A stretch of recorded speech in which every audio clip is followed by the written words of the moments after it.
Yeah, viewers all over the world. For some of you that are seeing me for the first time, Ogbuefi Ezeana, ugochitubelu na Oraifite, or be Akajugo.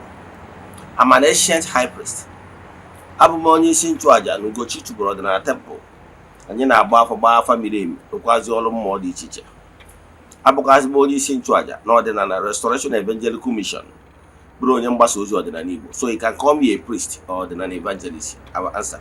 My mission is to help people live better life. N'ụbọchị taa n'oge awa nke eziokwu, isiokwu anyị ji wee bịa bụ effect of karma. Effect of karma. Ya ka anyị ji bịa. Gịnị ka anyị na-ekwu maka ya? Anyị na-akọwala gị na karma bụ natural establishment given in creation, working in creation by Chukwu Okike pụrụ ime ihe niile.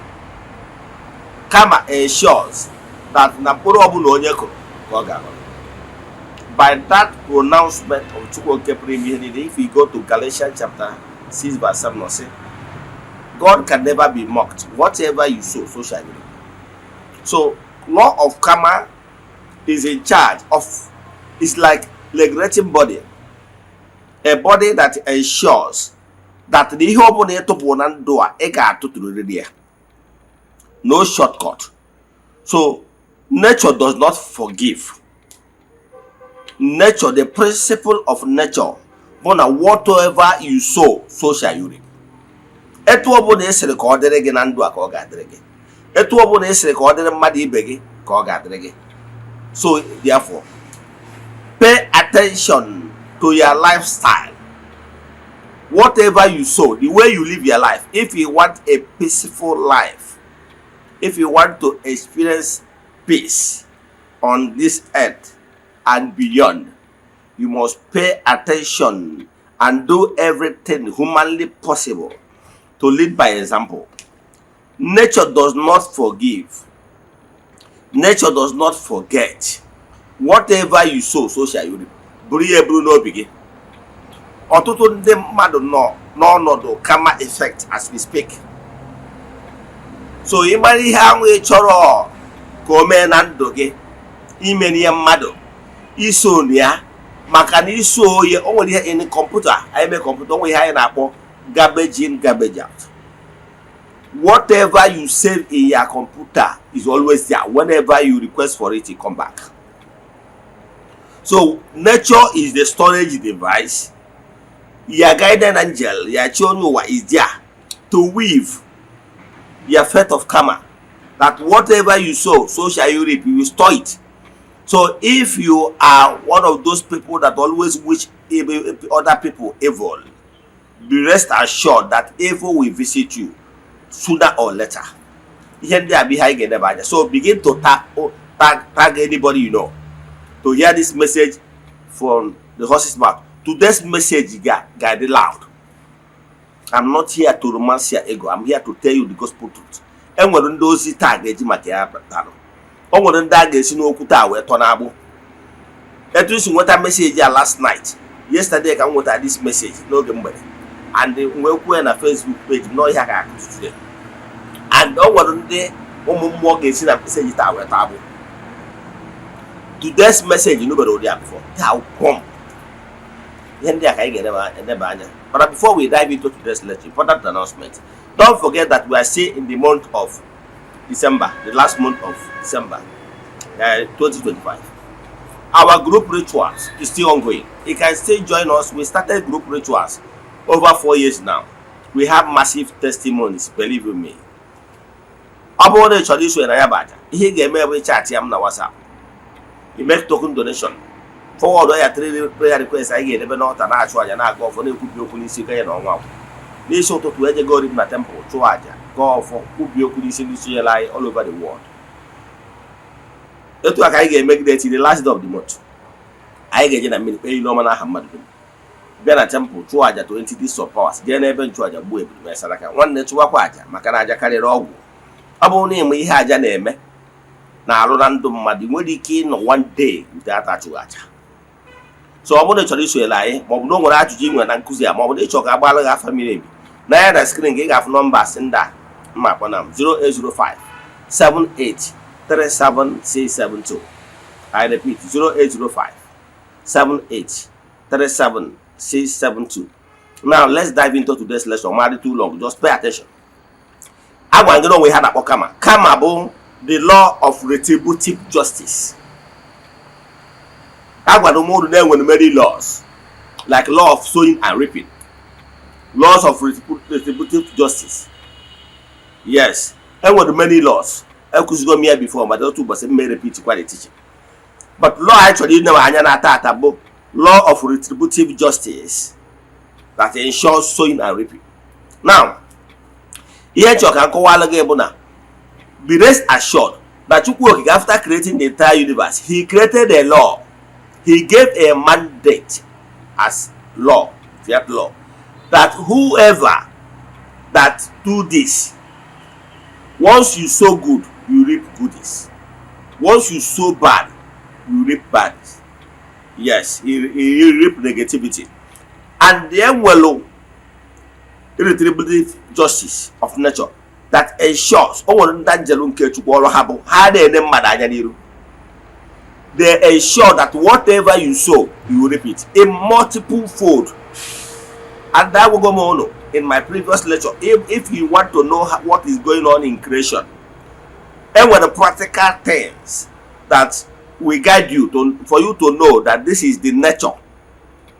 Example, once you plant a corn, a seed of corn, believe in me, once you nurture it and that corn germinate, you will going to reap that corn multiple fold.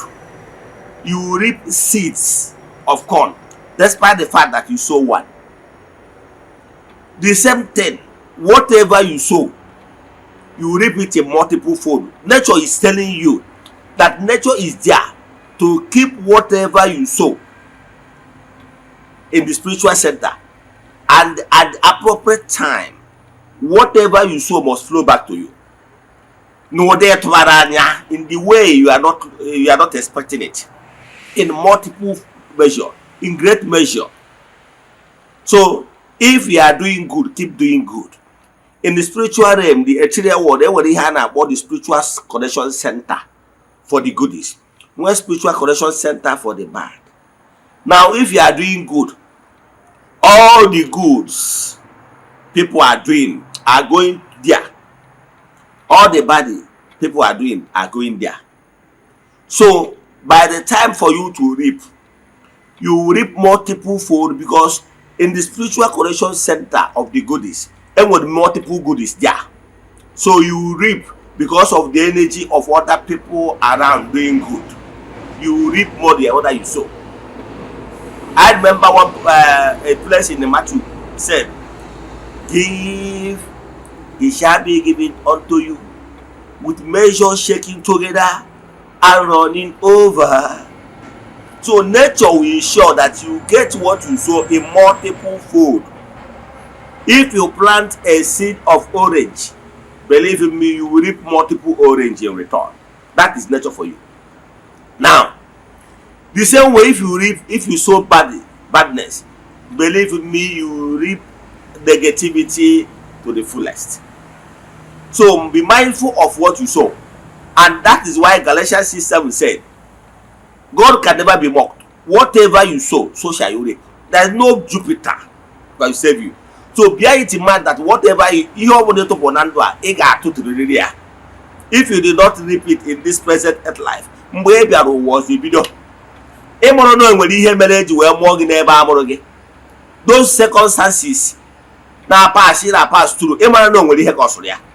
Those challenges of life in our pass through. Ihe onye metara were isi eburu, ọ dị Igbo kwetara ihe na-akpọ ụfọdụ ogu o metara buru. God jupụtara na afọ ọma na obi ebere, God of justice. Chineke anaghị eme pasha. Kama ihe mere o ji eteghị n'anya na Chineke ọ na-eme pasha, because you don't see beyond your nose. Ụfọdụ ndị mmadụ na-asị life no balance, life no balance. Life balance very well. Nkwu onye kpara n'ọkọchị Igbo adage. He who fed anti-infected firewood invite lizard to his house. It's natural.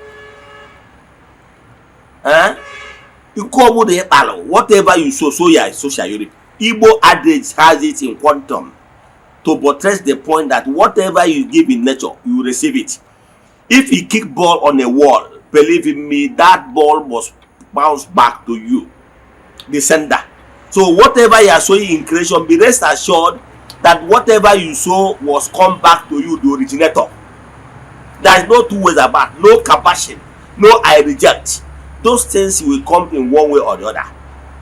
If we are in this world showing wickedness, let me tell you what will shock you. I know some people will not is not ready to hear this message, but it's fact. And I'm unapologetic in this. What I can tell you that that thing that is happening to you is as a result of what you have, what you sow. You deserve it. Madam, Madu de chefu his previous earth life. And I can tell you without missing words, nobody is here on earth for the first time. But why you are thinking that God is partial is because you are thinking you are this present earth life. In when case I have not offended anybody. Why must somebody do this to me? Okay? You have offended somebody. You are judging because you are judging only this earth life. But I can tell you, life is all about carrying over. Sometimes what you are facing today is as a result of what you have sowed. Let me give you an example. But because of that, you are not permitted to perceive or have a faint idea of your previous earth life. That is why all you are taking the deserve. Haven't you seen a brother as this brother is too good? Oh, he doesn't deserve what is happening to him. Ojenka ebi biechel gafe oji oto ihe mgbu dị iche iche ara emi ọ bụ na o mere nwunye ya o mere ụmụ ya ọ bụ na o mere nyanwa. The mother will be wondering, hi, what is happening to Brother Kenechi? Brother Kenechi is from one problem to other. Ihe ndị a nwere kama enwere ihe kpatalụ eji bukọ gị na onye ebukọrọ gị ya as chastisement ka e wee nụchaa gị. A ga-anụcharịrị ihe ọbụla. A ga-anụcharịrị gị, a ga-azụ onwe mana ọ ga-adị ka esiri n'ọkụ. So sometimes ị nwere ike fụ onye an accident victim. O nwere ike ọ bụrụ kama. I'm here to tell you, o nwere ike ụfọdụ ndị mmadụ nọkịta dị childless. Ị nwere ike ịdị childless. Ị nwere ike esi m na ihe kpatara na iji wee dị childless or because of na adịghị dị incompetent or because of ihe na imerụ na agbọghọbịa. Ihe niile na-asụchana ya. E nwere reason eji chọọ ka ị ghara ịmụta nwa. And e nwere reason eji wee mee o nwere ike emeghị ya anụ di. Iruo na be dị na ịma amụta nwa reason nwere ike ọ bụrụ na ihe imere nwaanyị ọzọ n'ụwa mbụ gị. Ụfọdụ achọrọ ịnụ message, but that is the truth. Ị nwere ike in your previous earth life ị mụrụ ọmụmụ mana iji amụtara nwa wee na-akọ nwaanyị ibe gị ọnụ. O nwere ike ọ bụrụ na igburu nwa nwaanyị ibe gị, ị nwere ike were amụta nwa na-akọ nwaanyị ibe gị ọnụ. In the next earth life, for you to pay for the repercussion of that ọnụ ahụ ị kọrọ nwaanyị ibe gị, wee maka ma maka ya gị, for you to redeem yourself, na ị ga-anọ in the same predicament. Na ị ga-anụkwa di mana ị ma amụta nwa, a ga-akụkwa gị ọnụ nwa ị kọrọ ndị ọzọ. Gị nwa bụ onye na-enye nsi na-enye aja. Esmas na-abịa taa. Ọ ka nwere ndị a ga-enye nsi, ọ ka nwere ndị a ga-enye mba afọ, a ka nwere ndị a ga-poison, a ka nwere ndị a ga-agwọ ọgwụ wee nye n'isi ha n'oge a. Gị bụ nwaanyị nọ na village, gị nwoke nọ na village na-eche nwa mmadụ ị ga-emegide ka itichasịa ya aka. Ị nwere nke ndị na-eche nwa mmadụ ha ga-egbu. I can tell you, ọ bụrụ igbu nwa mmadụ bụ isiokwu, mana I can tell you na ihe ahụ i mere nwa mmadụ a ga-emekwa ya. Nwa mmadụ ahụ i gburu ka i wee fụtụshọ na irenda that nne na nna ya useless. Ịbịakwa ụwa ọzọ mmadụ ga-egbukwa nwa gị. Somebody must kill your own child so that for you to see the pain. I nwere ike o nwere onye kwara emu. O nwere ike n'ụwa mbụ gị o nwere onye nwere accident. I buru moto wee jee amụọ ya ma ọ were nka wee jee amụọ tinye n'ọnọdụ accident gbawala. Without showing care. It's not as if na o nwere ihe ị ga-emewu ka i save life ndị a life onye a, but out of no remorse. Ikiaro, he send the ego for the person treatment. Onye a wee kwubi okwu, wee kpọkwuo Chukwu Okike si ya ịnọzikwa mee. Because of that karma eregistagolo, na-napụrụ mmadụ ụkwụ ya. Enwere ike in the next world, ihe abụkwa the accident victim ka efu ka o si adị. Ị nwere ike ịbụrụ onye ogbu mmadụ, onye ji egbe wee gbuo mmadụ n'ụwa ọzọkwa. Nature wee megide ihe ịnọrọkwa na position mmadụ ga-ejikwa egbe gbuo gị. Ị nwere ike ịbụrụ onye ji mma gbepụ mmadụ isi, ị ga-anọkwa n'ọnọdụ ewekwa mma, ogbu mma ga-esi na mma na ịda anụ ka ndị Igbo na-ekwu, ọgba egbe ga-esi n'egbe na. Etu isiri ka ọ dịrị onye ọzọ ka ọ ga-adịrị gị. Ọ bụrụ na ị bụ onye na-agbachiri ndị mmadụ na ụwa mbụ gị na-efuru nwa nwaanyị ibe gị ma nwa nwoke ibe gị, na-asị kedu ka ụka Amaka ga-esi wee dị ndụ wee rie akụ ụmụ ya, n'ihi ga-eme ụmụ ya na ọ mụrụ ụmụ okorobịa 7 mụọ ụmụ nwaanyị, mana na-esu wee na nwere onwe ya na ọ ma eri akụ nwa, na onwere onwe ya ga-abalị uru, na ụmụ ya niile ga-abụ ụmụ aka oghe. Ikpuo ya ọtọ gị, iwee n'ime ụmụ nwaanyị ibe gị, ha na-agba mbọ n'elu gba mbọ na nothing moves. I can tell you, chedekwa oge nke gị, maka na ị ga-akwọcha aka tiere ọkụkọ akị, ị ga-amụkwa ọmụmụ. Ịmụchakwa ọmụmụ n'ihu gị, ịfụka ka ọmụmụ unyi anaghị n'iyi. N'ọsọ ndị aka oghere na ndị ose aka ka ị mụrụ.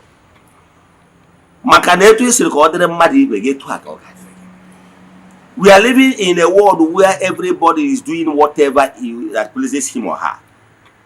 Onwere onye sendere na onye ọbụla chọrọ survival of the fittest. I can tell you that gị nwa na onwe gị na opportunity ka ime nye gị ego obodo ị ga-eji dozie obodo, imeri ya. I were ego enyere ka i were lụọ ụzọ, provide health amenities to the community, irie ha niile feel n'ụwa adịrị gị mma. I can tell you n'ụwa ọzọ ihe abịa nwere ike ụmụ gị ahụ ị na-eme ka ịzọtara ihe ndị a niile nwere ike ọ bụrụkwa that road will kill all of them. Ndị nke ga-adị adị useless. O nwere ihe dị ka karma dey exist, especially when you mere ihe dị etu a and no remorse, no we have about retribution. Yes, retributive justice. O nwere nke nwere ike imere restitution. Owu tọrọ gị n'obi, i wee mee ụdị ihe dị etu ị ga-atarịrị afụfụ ya. Karma is real. O nwere otu ụbọchị, one policeman, that man is like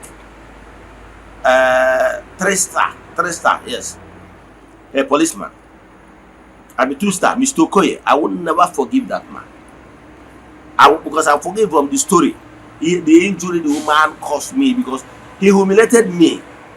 Oh, well, he go but somebody gave me at that particular time. That time I was at my early 20s, and that time I owned a water drilling company registered.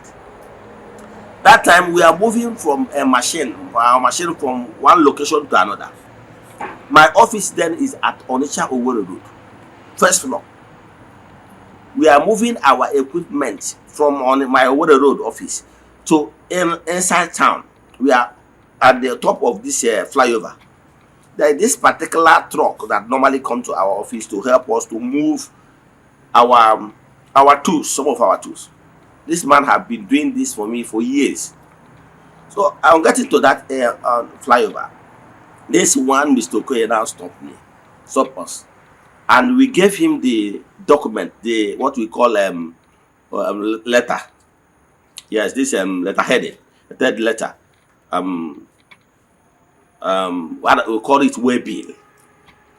And to state that the equipment belongs to above mentioned company, that we are moving from this location to the other location for purpose of sinking borehole.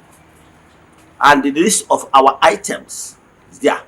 There is a pumping machine. I just bought that pumping machine by a few days ago. That pumping machine is there. The man demanded for the receipt. I said, this receipt you are asking for is in my office, about, let's say, 2 kilometers. And I pleaded with this man, even the man that is carrying the thing, asked the man, let everything be here. Let them permit me to go to the office to bring the receipts. Because why it pains me till date is because I know that generator has a perfect receipt. So this man stopped us from bringing the receipt. You know what he said? That we should follow him to their station. That after statement, we will now go and bring the receipt. The primary purpose, what he wants, is just to take money, extort us. I had to call my lawyer. My lawyer wasn't around. Then, do you know that these people, even the driver of that vehicle, asked him, let him drop the everything here. Let them give me like few minutes for me to get that thing. He refused.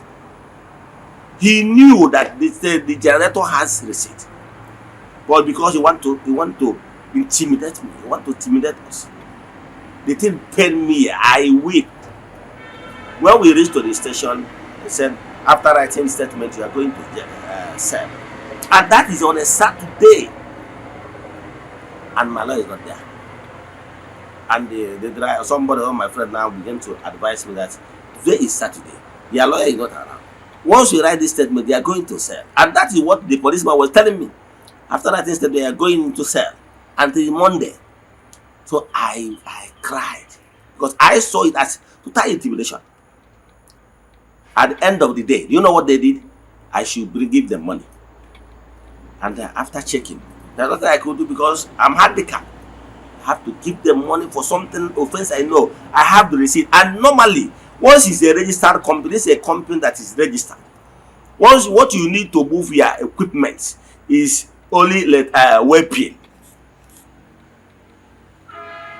But this man intimidated us. He pains me. That pain and cry, he must cry it. Somebody somewhere, so know how you are intimidating people, know how you are making people to cry. Don't be responsible. Don't be behind every innocent man cry or woman. You know the truth, but you know that this person doesn't have, at that particular time, my brother, my sister. Onye aka dị ọchị na-eme ka imegbuo ya, ị ga-atakwa afụfụ. Onye ọbụla na-asị gị na ọ imecha ijekwu fada, si fada na-emere m nke a, sị gị bee nna anyị nọ n'eluigwe ekene mmadụ ugboro ịtọ, gị bee rosary na-agbaghara gị njọ ome aka etu akụ aka na tebụl gị pụọ onye ọdọbịa is deceiving you. Onye imejọrọ jekwu onye a si ya na imejọrọ gị. Ọ bụrụ na onye agbaghara gị agbaghara gị. Ọ bụrụ na onye agbaghara gị. So be mindful of life you are living. Let me give you another example. Case in the police, image or police. As long as the person keep coming to that police station, well, we get a man in a case which the case in a court. As long as the plaintiff, the plaintiff keep coming, give one respondent must always come. The case will be struck out, or the case is natural death. More than again, what would the plaintiff, the complainant, who say that the case. When the judge or the IPO is no longer seeing you with case, you will struck it out. Case is one natural death. More. When only Mejolo keeps shedding tears, calling for vengeance, calling for karma, calling for Chukwuokike to intervene. Kekwori oge ị ga-ata afụfụ. Ịtara ya na ndụ a, ị ga-ata ya na ndụ ọzọ. The only remedy also ya bụ na ijekwu fada ị na-eje enye confession. That pastor na-asị gị ngwa ikwupụta mmehie gị na-agbaghara gị in Jesus name. Ọma the pain ịgabiga. Onye na-forgive that Mr. Okoye, ọma the pain and the cry, the tears I shed that day. Ọma.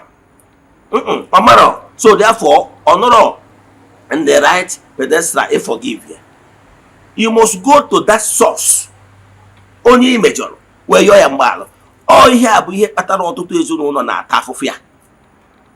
Only days no for Nanaha, Obodo Dibia Comel, Obodo de Nanacomel, or Borajo, Waju P. Macrocho Ibuokibugo. Ocho Imo Dogu. Ocho Devo as well. Ocho Devo the greatest hunter. Ocho Devo the greatest Odogu, the highest masquerade. Yoji Wemo Kanga. o nwere ike o je chọọ ofu nwatakịrị nwa nwaanyị mmadụ wee je gwa ajọ ọgwụ nye na ndụ nwatakịrị a na-ebe emegesi aje chọwa the young virgin maiden o wee wee mee ihe a nwata nwaanyị ahụ mgbe a na-ekpochi ya aja na-ewe ihe a ọ na-ekwubi okwu na ọ ma adịkwara gị mma na ebe ọ bụ na nwa nwaanyị ibe gị ka ị na-eni like this na nkwa nwa ya ebekwa na be gị ezinụlọ ha ma enwekwa nwa nwaanyị o nwere ezinụlọ emere na ha ma enwe nwa nwaanyị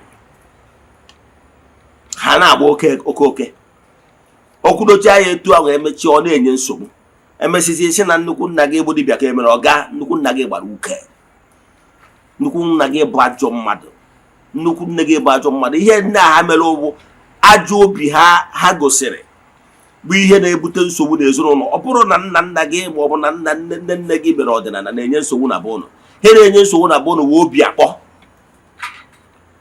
gịnị bụ onye ọdịnala? Onye ọdịnala bụ dat nwoke a na-atụ nzu na-atụ edo na-awa ọjị na-ekwu eziokwu mgbe dum akpọọ ya n'obodo kwuo eziokwu nyanwa bụ onye ọdịnala ọ na-asọ nsọ na-ezere nwunye mmadụ na-ezere ịkwafu ọbara nyanwa bụ onye ọdịnala ọ bụrụ onye buru ọfọ n'aka a sị na nwoke si na-ebu ọfọ nwaanyị si na-ebu ọfọ na ọfọ ma onye bụ ya ọ bụrụ onye a na-eme mkpọtụ ha idere dat dibịa nwa nọ into occult dat dibịa nwa nọ n'otu nzuzo dat dibịa nwa na-akwafu ọbara dat dibịa nwa na-eteke advantage of ndị bịara ndị ọya arụrụ ọrụ na-esiri para n'utumara ume ọ bụrụ onye nwa bụ onye ọdịnala onye gwa m ụrụ na onye ọbụla bụ onye ọdịnala anaghị asọ nsọ forget it.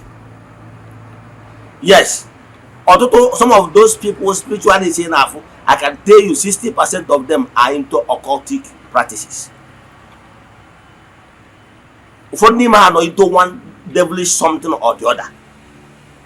But ihe na-achọ ịkọwara gị bụ onye a megodozie mpụ na ọtọ nọ ịma na o nwere ụfọdụ ndị na-agba ndị mmadụ ọsọ ahịa ndị eriri eri ọ na-agba na ọsọ ahịa ọ na-emeghị ihe ọ na-agba ọ na destiny exchangers o mesi ụmụ ihe niile ahụ emesi onye be nsogbu ịma na o nwere nwaanyị bịara ije di emegbuo ya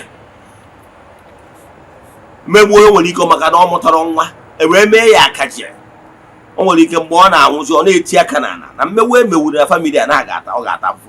O nwere one family mma one lady an orphan yeah true life story I'm the witness to it. In fact onye o mere dị close to me is like my daughter.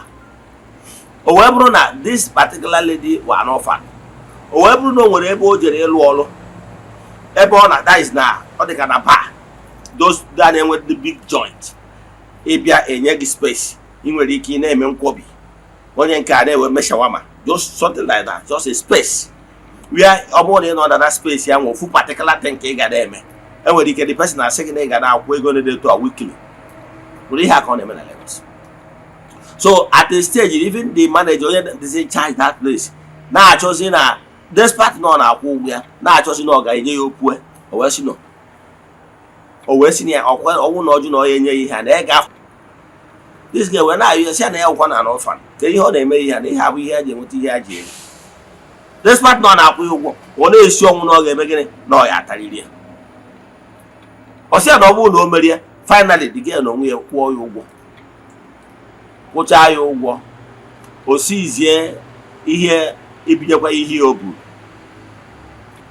na gịnị mere isi anyị da na o nyere ya opue ma gịnị ma o mere na o mere gịnị na ọ bụ after ka o si that particular thing anwa with under flimsy excuses na ọ bụrụ na mmagodo enyegasị condition enwere isi dị ga-ewe tieri ya aka na wee sị ihe o mere ya na ọ ya atakwa ahụfụ. After ka o mechara ihe a the guy na-amụrụ amụ mgbe ọ na-eti aka na mechaa ya o tere aka 6 months down the line as we speak now that man elena properties in Lagos maka ọ bidoji nwezie case as we speak now not Lagos. Gịnị ka m na-ekwu maka ya? O nwere onye mejọrọ onye aka ya dị ọcha that innocent tears o mere n'izu o mee n'ọnwa. O nwere ọtụtụ ezinụlọ pụtara na emewo nwaanyị bịara ije edi maka na ọ mụtara nwa nwaanyị ahụ ọ bụrụ na ọ mụtara nwa hapụ ya ka obicha ụwa ya na ndị ga-eke ana mana enwe ike na-emegide ma ọ bụ na ị nọ na ụmụnna ifu ebe a na-ekpe ikpe ka a narụ nwa anọfa na ya ịma na a na-aba na nne ya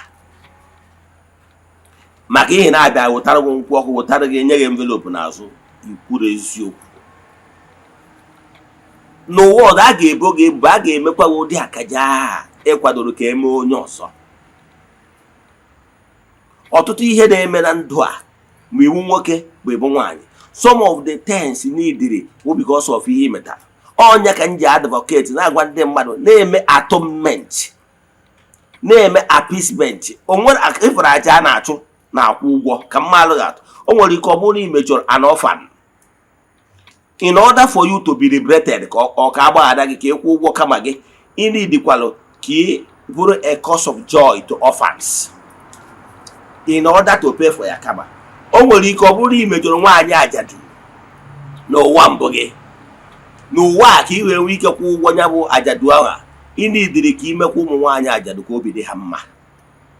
Ị nwere ike ọ bụrụ na imejọrọ nwe nna an orphan, ị nidikwalụ ka imeelu ụmụ nwe nna ka imeelu ihe aṅụrị. Ọnya ka anyị ji sị gị chụba aja, mewe appeasement. Na ị na-achụ aja, ị na-eji ya na-akwụ ụgwọ iji gradually. Ị na-akwụ ụgwọ. Nwere ike onwe nwatakịrị an orphan ị kwesịrị inyere aka, ị kwesịrị ifeed, mana maka ihi na nke a ma ọ bụ nke ọzọ, selfish interest. Do you know that during the slave trade, ọtụtụ ndị mmadụ lere ụmụ nwanne ha, deny ha the opportunity ka o wee ike kpakara na ya na nwanne nwoke na nwunye ya nwụọna. Ha sị ụmụ kịrịkịrị ụmụazị. Oge slave trade o wee kpọrọ ụmụ nwanne ya nwoke niile a jee lee, agbawazi afa mmiri emi ọpụta. Oge o jee lele ụmụ nwanne ya ka o wee nweta akụ na ụba anwa. Ọ bịazie n'ụwa kịta, o nwere ike ịmụta nwa a na-afịa ya ahụ maka na o lele nwa nwoke ibie nwanne ya. Ọ bụzie na before ọ mụta nwa, eri dịkwara ije ma appeasement, mee saraka, kpọọ ụmụazị, mere ụmụazị saraka, wee yọbazie mkpụrụ obi ndị a nọ na mwute. O nwere ike ha adịrọzi, na enwere ike ha anwụsịgo na mmụọ ha, biko ka ọpa ha butuo, ha ekwubezie aja na ihe a ga-emere ha, a ga-eme mbana wee sụọ mbana nni, na ihe a ga-emere ha to appease them. And once they are appeased, ịfụ na ihe ị na-achọ ga-amị na mbịara mmezu ị ga-enweta ya. Ama mmadụ onye na-achọ nwa, anyị bịago gbawa afa fụ na na-enwere appeasement a ga-eme ihe butere ya nụ. Ịmụrụ na o nwere abortion ị ga-eme, ọ bụrụ ogbochie gị mụta nwa. Ịgbara ị nwere ike sị m na Nkechi mere mụta, mana kpọọ m isi kpọrọ arụbatị, isi gị na arụbatị ọgba ofu. Nke ya nkwara ike o megide izu o mee n'ọnwa. Ka m kwụsị ebe a, mara na kama nwere effect. Mana chụba aja, mewe appeasement, mewe restitution, ka ị wee si na ya wee kwụ ụgwọ mmekọta na alụ niile imere, maka na o megide izu o mee n'ọnwa. Ka m kwụsị ebe a. Ịnwe ajụjụ na nkụzi a, chacha na WhatsApp 08057837672. Anyị na screen gị ga-afụ nọmba. Let us pray. Ekwere m na Chineke, ekwere m na ọ dị ihe siri m ike nke Chineke na-apụghị izi m ụzọ m ga-esi lụwo ya, n'ihi na ọ mazuru ihe niile. Obi m siri ike na Chineke mewere m ya gazie. May the blessing of Chukwu pray me here in the beauty of God.